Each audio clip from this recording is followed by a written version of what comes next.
बुरे बनो तभी सफल हो पाओगे। ये कथन एक सामान्य दृष्टिकोण को व्यक्त करता है जो अक्सर सफलता के संदर्भ में व्यक्त किया जाता है। ये कहता है कि यदि आपको जीवन में अपनी मंजिल प्राप्त करनी है तो आपको कभी कभी कठोर, निष्ठुर और आत्मकेंद्रित बनना पड़ेगा और दूसरों की भावनाओं या रुकावटों को अनदेखा करना होगा। इस विचारधारा का मानना है कि सफलता प्राप्त करने के लिए आपको किसी भी प्रकार की कमजोरी या दया दिखाने की आवश्यकता नहीं है, बल्कि आपको किसी भी परिस्थिति में अपनी पहचान बनाए रखते हुए आगे बढ़ते रहना चाहिए, चाहे उसके लिए आपको दूसरों को चोट पहुंचानी पड़े या अपनी नैतिकता और आदर्शों को थोड़ी देर के लिए नजरअंदाज करना पड़े। इस प्रकार की सोच का एक मुख्य कारण ये हो सकता है कि जीवन में सफलता की प्राप्ति के रास्ते में अक्सर चुनौतियां और रुकावटें आती हैं। इन परिस्थितियों में लोग यह महसूस करते हैं कि सफलता के लिए उनके पास दो ही रास्ते होते हैं, या तो वे पूरी तरह से अपने लक्ष्यों के प्रति समर्पित होकर बिना किसी समझौते के काम करें, या फिर वे दूसरों की मदद या सहमति के बिना अपनी राह पर चलें। ऐसा सोचने वाले लोग मानते हैं कि सफलता के लिए उनका दृढ़ होना और कठिन फैसले लेना ही महत्वपूर्ण है। उदाहरण स्वरूप, व्यापार जगत में कई लोग यह मानते हैं कि उन्हें अपने प्रतियोगियों को पछाड़ने के लिए कठोर निर्णय लेने होंगे, चाहे इसका मतलब किसी की भावनाओं को आहत करना हो या किसी के साथ निष्पक्ष व्यवहार न करना हो।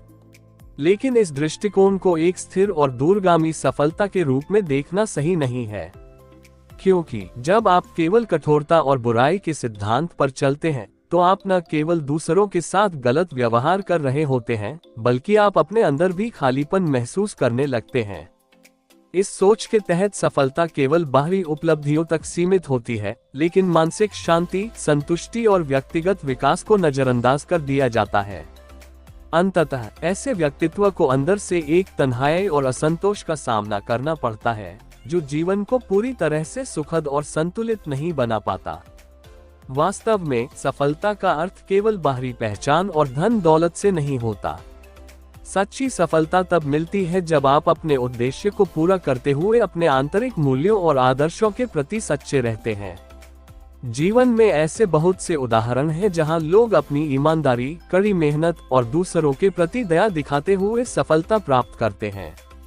इसके अलावा, जब हम दूसरों के साथ अच्छे से पेश आते हैं, जब हम सहानुभूति और समझ के साथ किसी समस्या का समाधान करते हैं, तब हम न केवल समाज में एक अच्छे इंसान के रूप में स्थापित होते हैं, बल्कि हम अपनी आत्मसम्मान और मानसिक शांति भी बनाए रखते हैं।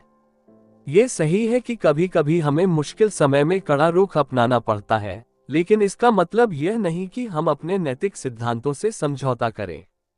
जब हम खुद को सही साबित करने के लिए बुरा बनते हैं, तो इसका विपरीत असर हमारे जीवन पर हो सकता है। ये हमारी आंतरिक शांति को नष्ट कर सकता है और हमें सामाजिक रूप से भी एक नकारात्मक छवि दे सकता है। सफलता का असली अर्थ यही है कि हम अपने लक्ष्य की ओर बढ़ते हुए अपनी अच्छाई और आदर्शों को भी बनाए रखें और दूसरों के साथ उचित व्यवहार करें। आखिरकार, बुरे बनो तभी सफल हो पाओगे का विचार भले ही कुछ लोगों के लिए प्रेरणादायक लगे, लेकिन इसका सही तरीका ये होगा कि हम अपने कार्यों और फैसलों में दृढ़ रहें, लेकिन साथ ही साथ अपने दिल और दिमाग को खुले रखें, ताकि हम अपनी सफलता का अनुभव न केवल बाहरी दुनिया से, बल्कि अपने भीतर से भी कर सकें। सफलता का असली मतलब तभी होता है जब हम अपने उद्देश्यों को पूरा करने के साथ साथ दूसरों के लिए अच्छा करते हैं और अपनी नैतिकता और मानवता को हर कदम पर प्राथमिकता देते हैं।